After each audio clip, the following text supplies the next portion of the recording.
À 7 heures précises, une alarme retentit faiblement dans la chambre, émise par le téléphone de Laura. Elle sursauta violemment, le cœur battant à tout rompre. Pendant une seconde, ses yeux cherchaient frénétiquement des repères dans la pénombre tamisée de la pièce. Où était-elle? Pourquoi ce silence oppressant? Puis, tout lui revint. Le bunker, l'alerte, l'enfermement. Elle se leva d'un bond, sans même prendre le temps de se recoiffer ou de s'habiller. Pieds nus, encore vêtue de son tailleur de la veille froissé, elle sortit de la chambre et se dirigea rapidement vers le salon. Ce qu'elle vit la fit immédiatement froncer les sourcils. Rémi était affalé sur le canapé, la tête penchée sur le côté, la bouche légèrement entr'ouverte, profondément endormi.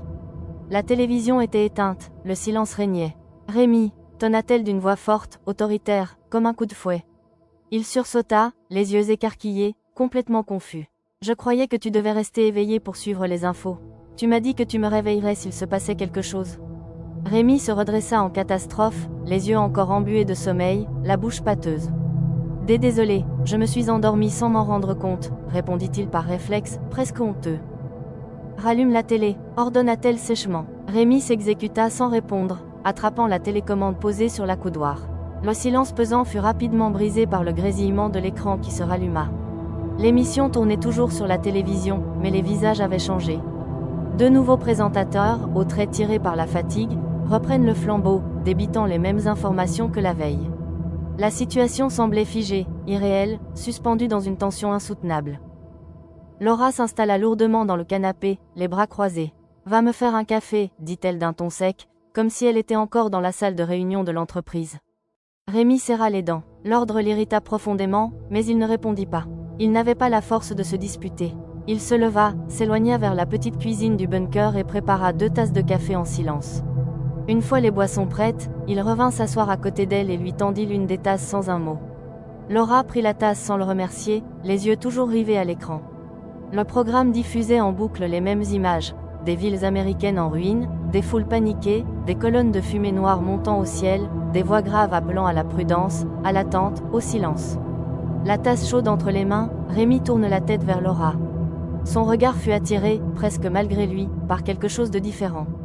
Ses cheveux, ils étaient détachés, légèrement ébouriffés, une mèche tombant librement sur son front.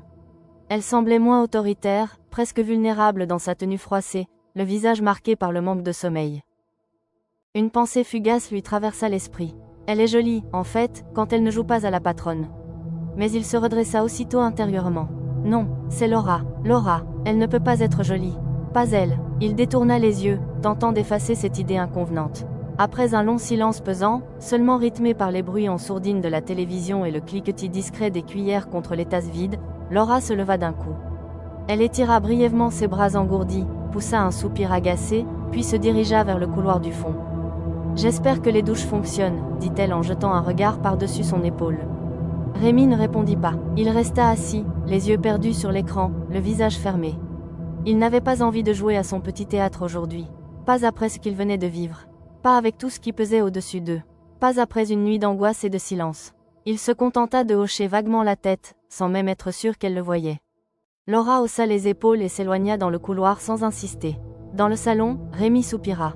Il se sentait vidé, comme si le bunker avait aspiré toute son énergie. Rémi continuait de fixer l'écran, absorbé par le flot ininterrompu d'images et de paroles anxiogènes. L'ambiance était lourde, irrespirable. Après 15 minutes de lutte contre ses paupières qui se faisaient de plus en plus lourdes, il finit par se lever. Il avait besoin de dormir, de fuir cette réalité au moins pour quelques heures. Il s'engagea dans le couloir, le pas lent, quand soudain la porte de la salle de bain s'ouvrit brusquement devant lui. Laura en sortit, surprise de le voir là, simplement enveloppé dans une serviette blanche. Dans la panique, celle-ci glissa et tomba au sol. Le temps se suspendit. Rémi resta figé, abasourdi, tandis que ses yeux se posaient malgré lui sur elle.